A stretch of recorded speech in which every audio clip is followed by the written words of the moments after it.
Yes, hello everyone and welcome to all our West Australian football fans to another edition of Around the WAFL, the official podcast of the West Australian Football League.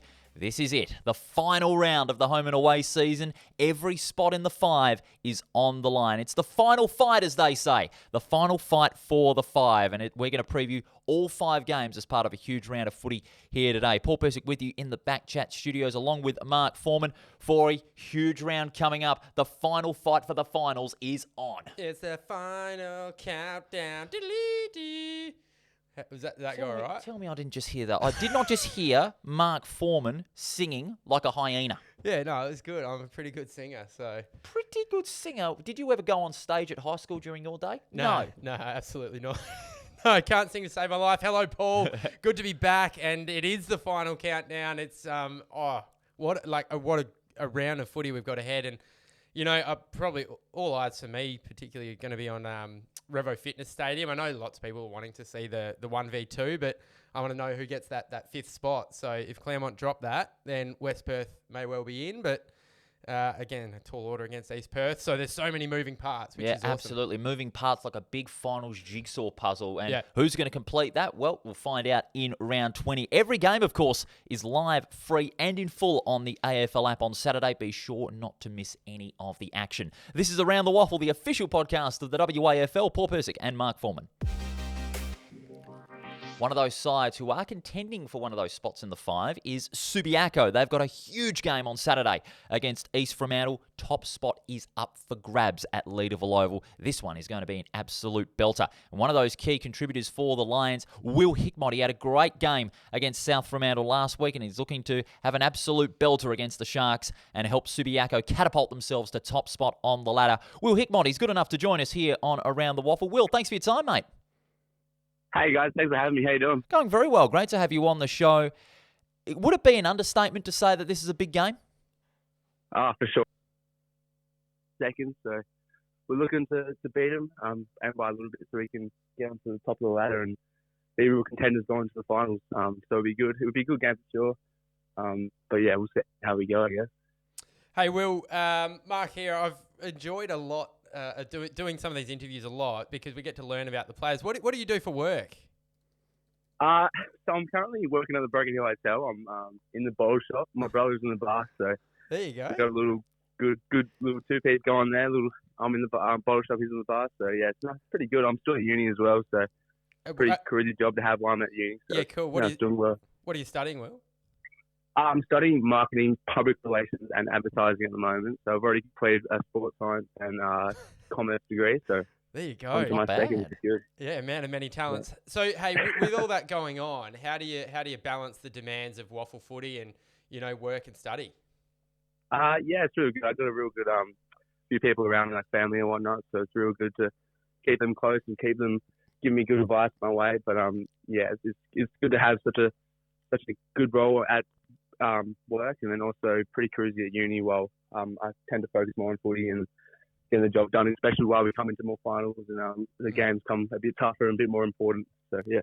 Now, Will, there's a lot of experience out there on that Subiaco side. Who out of that lot of veterans, from the likes of Lee Kitchen, Ben Sokol and all that, who've considered to be like your football mentor out on the field? Yeah, there's definitely a few out there. So I was going forward a little bit on the weekend, so I had Ryan Borstead and Ben Sokol teaching me the way and whatnot. But through the midfield, especially because I went to the guts on the weekend, I had Lee Kitchen down my throat talking to me, tell me where to go and what positions to hold. But also my brother Land's doing pretty well this year as well, so it's good to have him tell me what to do, especially when I go inside. But it was definitely a different experience on the weekend playing on the inside instead of out. But no, it was good. There's a lot of boys at the club teaching me. And we pretty much are just teaching each other, playing our roles and getting the job done each week. So. Hey, Will, Subiaco position, really, really well. You obviously will certainly be playing finals, and it does look like you'll go quite deep.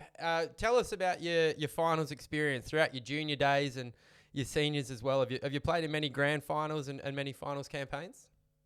Yeah, we had a pretty little good team in my juniors. We had me, myself, Liam, and Luke Foley, surrendered on Craig Day. So we played in a few final games back then. Oh, yes. We also had a pretty good Colts team coming up. So we won that grand final that year with with Bo Waterman himself as well. Yep. And then obviously the 2021 flag, which is an unreal experience to have.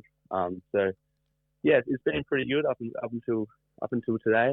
So hopefully we can keep the good streak going, I guess, and play a few more final games and hopefully go the whole way this year again. So we'll see how it goes. We talked about that Colts premiership with Bo Wardman as coach. What's he like as a coach? From his planning to the game plan that he's instilled into your side, and also the lessons in footy that he's been able to teach you.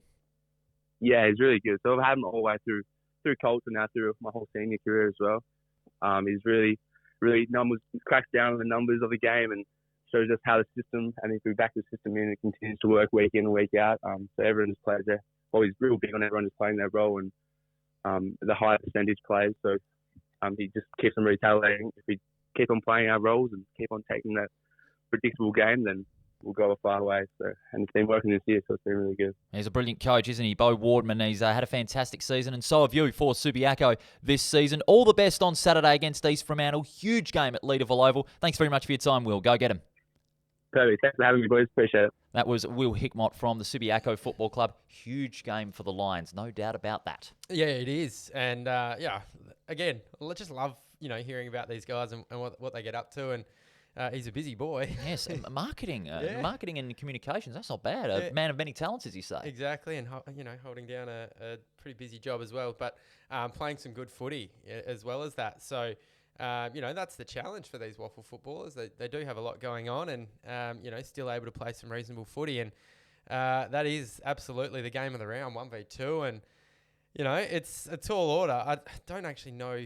So they've got to turn around 6%, which is probably about, it might be 60 or so points. But, a very tall order to try and, reverse that top position that East Fremantle hold. But Subi playing some great footy. Absolutely, and at the right time as well as we get close to finals action. Remember, every game in round 20 this weekend is live, free and in full on the AFL app. You're listening to Around the WAFL, Paul Persick and Mark Vorman. All right, let's get to the action for round 20. Now, this is the only game that doesn't have finals implications, but what it does have is some momentum and hope for the future heading into 2024. It's a morning match, Saturday at 10:30 at Mineral Resources Park in Lathlane. It's the West Coast Eagles taking on South Fremantle. Now, remember last year, round 10 last year on that very ground, West Coast produced the upset of the season, or upset of the century, dare I say it, that cost South Fremantle a double chance. Could we see a bolt from the blue on Saturday? Well, you know what? We're upset of the century. That might have come last week in the AFL when West Coast did it against the Bulldogs. How they pulled that out, I'll never know. So good omens. West Coast beat the Bulldogs. This week they play the Bulldogs.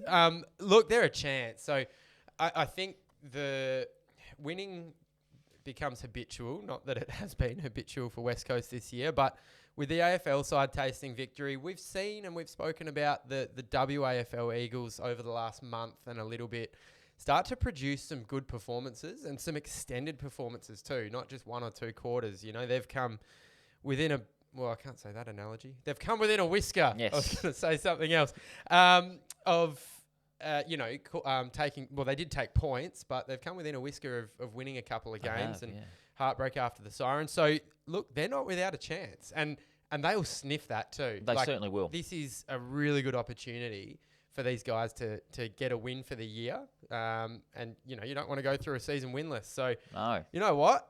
As I'm talking and as you've been talking about this, I'm absolutely tipping them. You're going with the Eagles? Yeah, I'm going to. Yeah, absolutely. You are going with the Eagles. You've gone with your gut instinct here, Mark. It's unbelievable. 100%, yeah. And I suspect they might have put that in the morning so that some of these players can get to the Saturday night game to see off a few of the Eagles champions. So there will be a good feel around the club this week.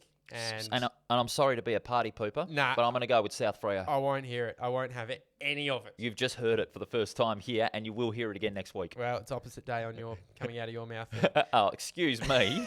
No, I'm going with South Fremantle. Yeah. I mean, Jimmy Miller in the ruck. He's had a great season. He'll be the key up forward. I just hope Brendan Donaldson's back out there. I mean, yeah, nowhere to be seen, to be frank, in that game against Subiaco. But it's that forward line that's been the biggest problem for South Fremantle. But having said that, their back line, I really hope, can hold stead against the Eagles. You know, you got the likes of Glenn Byron, Chad Pearson as well. So I reckon South Fremantle will just have a little too much in the end. But maybe only by about a couple of goals. Okay. I reckon only be a couple of goals in this one.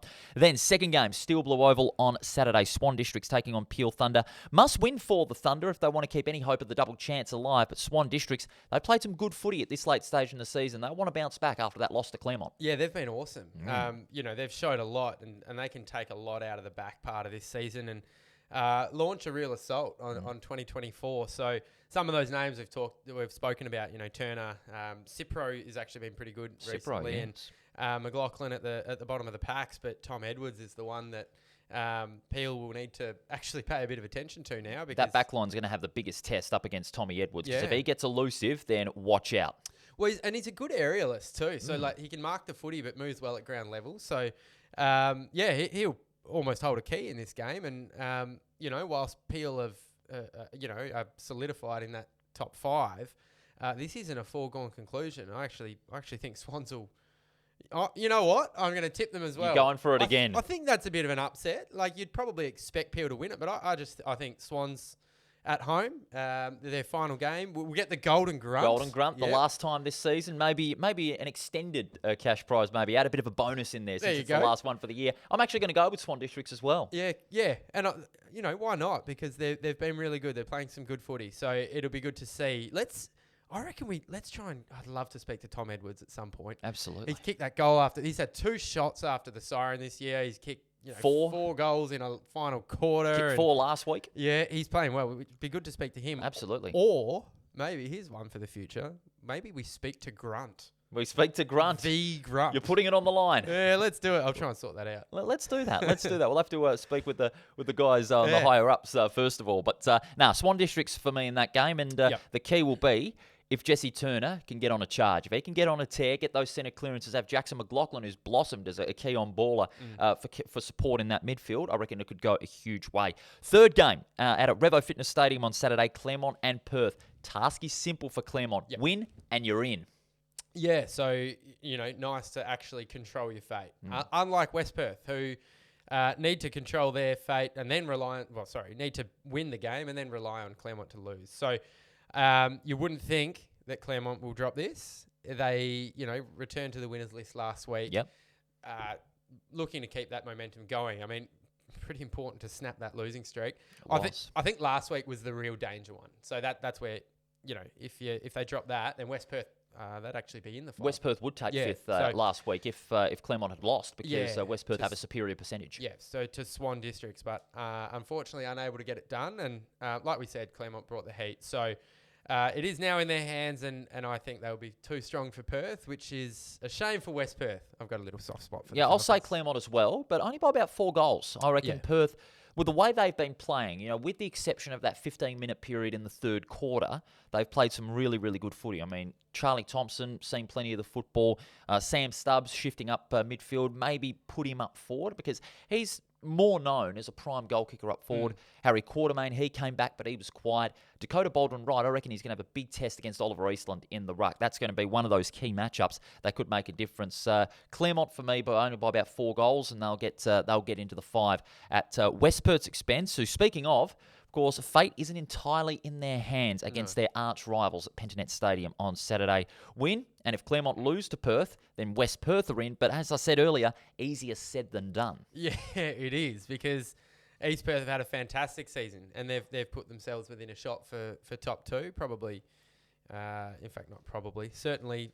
No, certainly to be a top 2 finish if they win. Yeah, but I was going to say certainly first is out of the question. That they'd have to turn around, 13%. So they've had a great season, and they're a quality team built around that midfield. And Hamish Brayshaw leading the way has had a brilliant year as well. And I mean that's the battle for West Perth. You try and nullify that midfield and then go to work up forward. West Perth forwards have been a pretty good particularly in the last And month. so is West Perth's backline. I mean, if they can hold the likes of Tedesco, who was in good form up forward, Hamish Brayshaw, who can shift to the forward line, and Christian Amaduri, who also kicked 3 goals, but was slightly inaccurate against the West Coast Eagles. If the West Perth backline can hold them down and nullify their influence, that's going to go a long way to them winning. And that's why, pardon me, I'm going to go West Perth to win. Oh, okay. That backline is going to be that Huge. key difference for West Perth. Well, I suppose they're, playing at home as well is always nice up there at Joondalup. And the run of momentum. When West Yeah. Perth have been on a great run,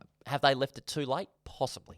Did that Tedesco used to play for West Perth, didn't he? I think so, yes. Yeah, I remember the Tedesco name. And a West Luke Perth. Tedesco as well. Maybe that's who I'm thinking of. But no, there's quality players all around the field.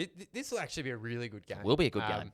And you've got a team solidified in the 5, and West Perth, who probably should be in the 5, but left too much to do. So for those going out to Pentanet and watching on at Joondalup, I think you're in for a treat. But I'm I'm not. I'm going upset as well. I reckon West Perth. You're going to go West Perth as well. I think I'm just going upsets across the board. You upsets galore. Does that mean I'm picking Perth to beat Claremont? No, Yeah. you picked Claremont. Nah, well, I changed my mind. What? No. Whenever you've made a tip, you have to stick with it. You've gone with Claremont, all right? Yeah, all right. Yeah, You've gone with Claremont. But I tell you what, this one, the last game of round 20, 2:40, Saturday, live on Channel 7.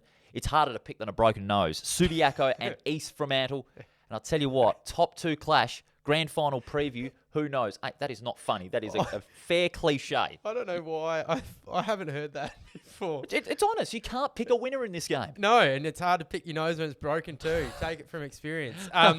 Yeah, it is. I mean, I don't know. I genuinely can't pick that. That's, Subiaco have been playing really, really well. We spoke to Bill Monahan earlier in the week about what the Sharks have put together, and that's, a fitting way to end a really tight home and away season. Oh, yeah. Because, first versus second, and we genuinely can't pick that. So, looking for, obviously at the time slot as well. It's sort of not standalone, but starts half an hour after the rest of them.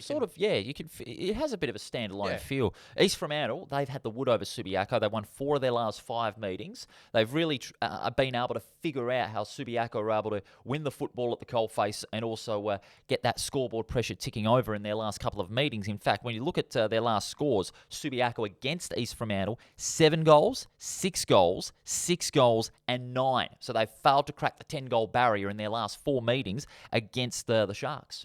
And hard to win a game if you're not going to kick more than 10 goals. So they, unless it's pouring down with rain. Well, that's true. What's the forecast for Saturday? Well, hopefully it's going to be nice. Yeah. It's going to be nice weather, hopefully. I think it is. Yes. Yeah, I think I saw nice that. weather, ideal for football. Yeah, so, and that's what you want for a game like this. We want to see full skill on show, and we want to see players being able to take their opportunities, and it's an exciting match to finish. It'll be an absolute beauty. Clark and Maguire, that battle in the ruck is going to be huge as well. Up forward, you've got the likes of Leggett, who had a day out. He's up against the likes of Road and Heel on the Subiaco backline.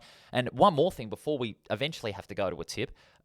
Marsh and Murdoch, Jonathan Marsh and Murdoch, will they come back? Because if they come back, that'll be a bonus for East Fremantle. If they don't, then it might not be a bad result. We're saving them for the finals and keeping East Fremantle at full strength. Well, you've been speaking about Milan Murdoch a fair bit. Has he been out since that game up north? Round 14. He's been out since round 14 when he had that shoulder injury in Geraldton. And Dylan O'Reilly also out. He had a hamstring injury a couple of weeks ago at the WACA. Well, it's, that's something you've got to weigh up, because this isn't, it's not, we spoke to Bill Monahan about this. It's not an easy game. No. And look, there's not too many, but it's, perhaps if they were playing a Perth or a West Perth or a South Fremantle, maybe you'd shy away against bringing guys like that back. But at the same time, do you want to bring them back into what's going to be a really contested, hard-fought game? So, interesting to see whether they come back and how they manage those guys. But at least they've got their spots solidified. So, no real rush, but you want to be getting players back before you head into the cutthroat finals. Absolutely. All questions will be answered when the ball bounces at 2:40 on Saturday. Now, we have to make a tip. We have to make a tip. Who does win? Huge game. I'm going to go with Subiaco. I'm going to go the other way. I'm going to say East Fremantle. I reckon we've disagreed in 4 out of 5 of them this The only one we have agreed... No, we've agreed on 2. And that was Claremont and West Perth. Yeah, but I wanted to. Oh, that's right. I did go West Perth. I want to change. I'm officially changing my Claremont tip. No. Yeah, You're Perth to win that. You heard it here first. You heard it here first. No. When you've made a tip, Forey, you've got to stick with it, all right? Yeah, I'm pretty indecisive, though, as a person. You're more decisive than anything. You said it was harder to pick than a broken nose, mate. Well, that is difficult. You said that, but then I agreed because broken noses are harder to pick. It's hard to get your finger, the whole way up. Yeah, enough about picking noses, though. Let's go quickly before we go to a finals forecast. Around the WAFL, the official podcast of the West Australian Football League. Every game in round 20, live, free, and in full on the AFL app. You're with Paul Persick and Mark Foreman. Now, what we have done, Forey, and this is for our fans to get involved at as well, is what the top 5 is going to look like, the finals forecast after round 20. So the top 5 as it stands at the moment, East Fremantle, Subiaco, East Perth, Peel Thunder, and Claremont. If the top 5 finishes like this, the same, it will be in week 1 of the finals. East Fremantle will get that week off. Then Subiaco and East Perth will play off at Leederville in a qualifying final. And then Peel Thunder, will take on Claremont in Mandurah in an elimination final, which could be very, very interesting indeed. But, Forey, what about this one? This one is a little out of the blue. If some of your tips eventuate, and including that upset that you predicted, or sort of predicted, of course, you had a mind change. Yeah. If the top 5 finishes like this somehow, Subiaco, East Fremantle, East Perth, Peel Thunder, West Perth, Subiaco would get that week off, and then East Fremantle and East Perth would play at Fremantle Oval, because that's where the Sharks finals are going to be. And then West Perth will have to travel to Mandurah for the second time in 3 weeks to play an elimination final. Finally, the third equation, if it finishes like this, East Fremantle, East Perth, Subiaco, Claremont, and Peel Thunder.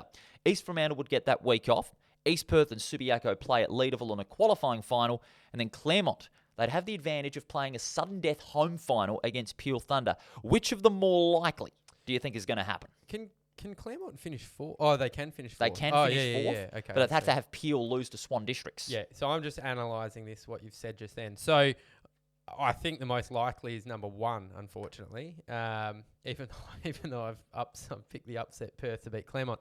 I think number 1's the most likely, where it is as it stands, and that's not to say, that all these games are a foregone conclusion. But even if the results happen, it's very hard for that 1 and 2 position to be overturned because of percentage. Percentage gap, always a difference. Yeah, you're probably right there. So I think it's that top 1. So East Fremantle, Subi, East Perth, Peel, and Claremont. Yeah. But I hope for number 3.